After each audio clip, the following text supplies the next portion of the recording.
Assalamualaikum warahmatullahi wabarakatuh. Selamat berjumpa kembali anak-anakku siswa kelas 7 MTS atau SMP dimanapun kalian berada. Bagaimana kabar kalian hari ini? Bapak doakan semoga semuanya dalam kondisi sehat walafiat dan tetap semangat untuk belajar dimanapun kalian berada. Seperti biasa anak-anak, sebelum kalian menyaksikan tayangan ini lebih lanjut, bagi kalian yang belum klik tombol subscribe, silakan klik tombol subscribe. Dan bagi yang sudah, Bapak ucapkan terima kasih. Jangan lupa juga untuk klik tombol like agar kalian dapat mendukung channel Bapak ini. Anak-anakku, di pertemuan yang lalu, Bapak sampaikan untuk materi garis dan sudut ada 2 bagian. Nah, kali ini Bapak akan tambahkan 1 bagian lagi sebagai bagian khusus dari garis dan sudut. Apakah kalian sudah siap? Jangan lupa sediakan peralatan tulis dan snack secukupnya jika ada.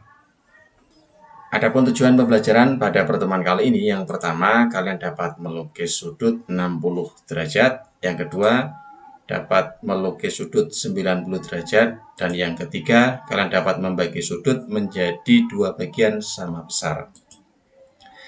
Anak-anakku, Bapak ingatkan kembali, apa sih manfaat nyata dari sudut ini? Di pertemuan yang lalu sudah Bapak sampaikan, tapi tidak ada salahnya kalau Bapak sampaikan kembali manfaat dari sudut di dunia nyata. Yang pertama, kita dapat memanfaatkan sudut untuk mengukur tinggi suatu benda. Perhatikan gambar di bawah ini, seorang anak dapat mengetahui tinggi sebuah menara melalui sebuah alat dinamakan dengan klinometer. Manfaat yang lain, dalam rumah kita dapat memanfaatkan sudut untuk menciptakan sebuah kemiringan yang nantinya akan membentuk sebuah bidang miring. Tepatnya adalah tangga. Nah, tangga ini sangat bermanfaat untuk mempermudah pekerjaan manusia. Coba bayangkan kalau tangga itu tidak miring tapi berdiri tegak. Tentu kita akan kesulitan untuk naik ke atas. Berikutnya, lihatlah tampilan rumah yang sangat menarik ini. Bayangkan kalau bentuknya hanya satu bentuk saja, misalkan segi 4 saja atau lingkaran saja, tentunya tidak akan menarik. Nah, dengan adanya sudut, maka para pekerja, para desainer dapat merancang rumah menjadi lebih indah dan lebih kuat. Tentunya dengan memanfaatkan beberapa kayu dengan sudut-sudut tertentu sehingga saling menopang, membentuk kekuatan dan menjadi sebuah tampilan yang sangat indah. Menarik sekali bukan manfaat sudut di dunia nyata? Jadi jangan ragu-ragu untuk selalu belajar matematika karena manfaatnya sangat luar biasa dalam kehidupan kita. Kita lanjutkan anak-anak. Nah, di pertemuan ini Bapak akan khusus mengupas bagaimana sih cara melukis sudut. Siapa tahu kalian besok ada yang meneruskan pendidikan sebagai desainer atau sebagai seorang arsitektur, di mana dibutuhkan keahlian melukis sudut dan sebagainya. Oke, kita akan belajar cara melukis sudut dan membagi sudut. Nah, adapun alat yang dibutuhkan antara sebagai berikut. Yang pertama, penggaris. Nah, penggaris ini silakan kalian manfaatkan, bisa yang pakai besi ataupun yang biasa. Yang penting skalanya ada dan masih bisa digunakan untuk membuat garis lurus. Berikutnya, pensil. Sebetulnya bisa sih pakai pulpen, tapi Bapak rekomendasikan pakai pensil. Kenapa? Karena nanti kalau kalian membuat goresan yang salah, itu akan mudah untuk memperbaikinya. Dan yang ketiga, ini alat yang penting, yaitu jangka atau dalam bahasa Inggris namanya kompas. Alat untuk melukis ya sudut atau membuat busur. Tentunya kalian punya ini ya, baik yang isinya pensil maupun pulpen. Nah, Bapak sarankan yang isinya pensil saja. Kenapa? Karena lebih mudah untuk membetulkan ketika terjadi kesalahan. Oke, siapkan 3 alat penting ini ya. Oke, sudah ada, mari kita praktekkan bersama-sama. Nah, yang pertama kita akan melukis sudut 60 derajat. Bagaimana sih caranya? Kita perhatikan step by step ya. Yang pertama, kita akan melukis garis AC. Gunakan penggaris untuk membuat garis lurus, tidak terlalu panjang dan tidak terlalu pendek. Di skala ini Bapak perkirakan sekitar 70 panjangnya. Kemudian beri nama ujung-ujungnya dengan A dan C. Langkah kedua, lukis busur lingkaran dengan pusat A dan jari-jari AC. Nah, pusat busur ini di jangka yang runcing ya. Kemudian untuk membuat busur di pensilnya. Di C ya, kita buat goresan seperti ini. Kemudian langkah ketiga, lukis busur lingkaran dengan pusat C dan jari-jari AC sehingga memotong busur pertama. Jadi dibalik sekarang, kalau tadi dari A sekarang dari C. Nah, busur pertama dan kedua akan berpotongan. Kita beri nama titik potongnya dengan huruf B. Langkah selanjutnya, hubungkan A dan B dengan garis lurus. Gunakan mister untuk membuat garis lurusnya ya.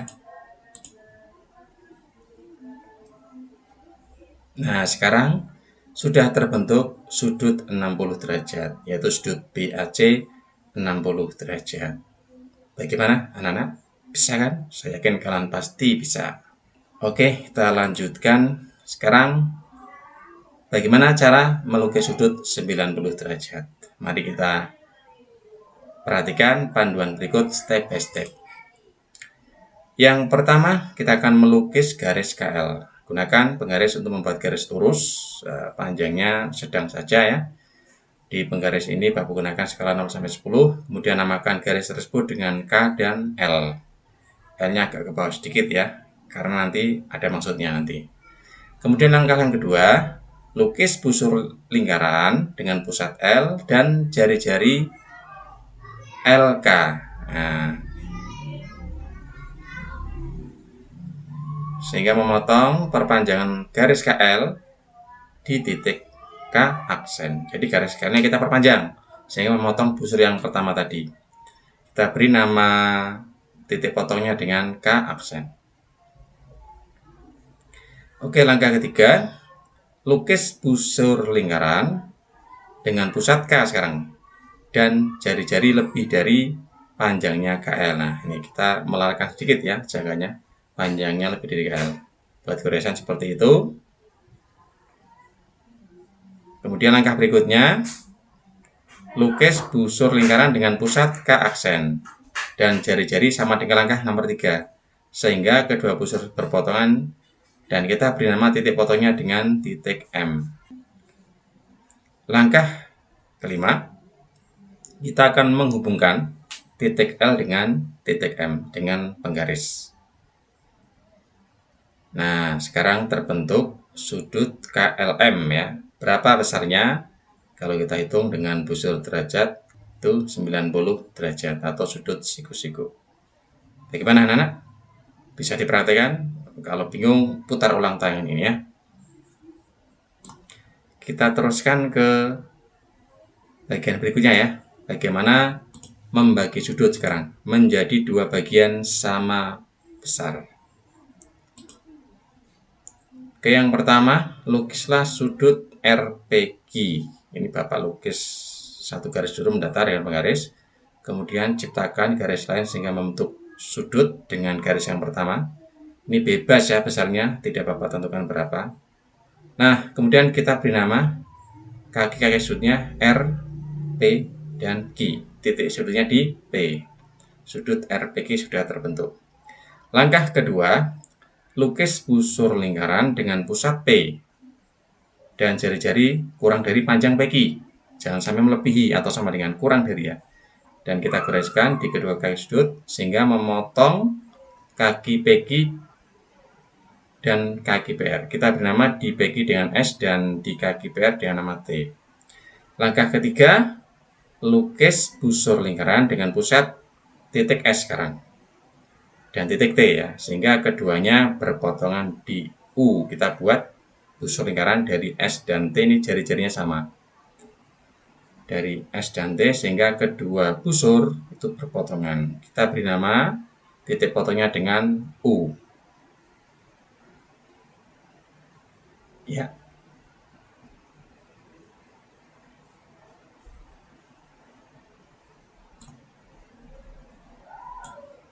Nah, langkah keempat sekarang. Hubungkan titik P dengan titik U. Dengan mistar ya, dengan garis lurus. Nah, sekarang sudut RPG telah terbagi menjadi dua bagian sama besar, yaitu sudut SPU, ini yang Bapak tulis dengan tanda simbol lingkaran, dan sudut RPU.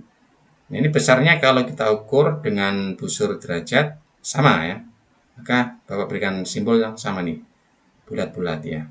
Nah, bagaimana anak? bisa dipahami. Kemudian kalau kalian akan melukis sudut yang tidak ada besarnya di sini, misalkan sudut 30 derajat, 45 derajat, 120 derajat. Bagaimana caranya? Ada yang bisa menemukan ide?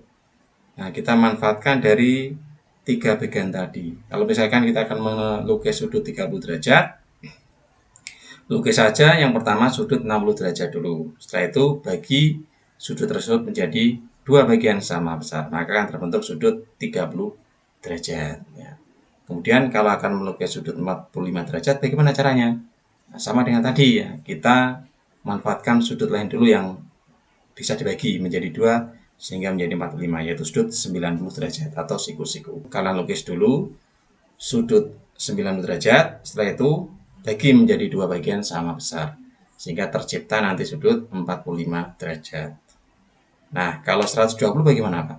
Nah, kalau 120 kita manfaatkan ya sudut-sudut istimewa yang ada. 120 itu bisa kalian peroleh dengan menambahkan sudut 90 derajat dan 30 derajat. Jadi kalian lukis dulu 90 derajat, setelah selesai gunakan salah satu kaki sudut 90 derajat untuk melukis sudut 30 derajat. Nanti akan terbentuk sudut 120 derajat. Begitu juga dengan sudut 150, 180, 270 dan kelipatannya. Mudah-mudahan bisa dipahami dan dipraktikkan anak-anak ya. Nah, setelah melihat tayangan ini, untuk latihan kalian, Bapak minta kalian untuk melukis sudut 60 derajat, 90 derajat, dan 45 derajat. Jadi, tolong ketika kalian melukis, rekam dengan menggunakan video. Nah, nanti kalau sudah, videonya kalian kirim ke WA Bapak. Demikian anak-anak untuk materi kita pada pertemuan kali ini. Kalau kalian masih bingung untuk latihan soal, nanti Bapak berikan instruksinya di link ya yang ada di deskripsi video ini. Bisa juga kalian akses di Google Classroom nantinya. Oke, sampai bertemu di video berikutnya yang lebih menarik lagi. Bapak akhiri, billahi taufiq wal hidayah. Assalamualaikum warahmatullahi wabarakatuh.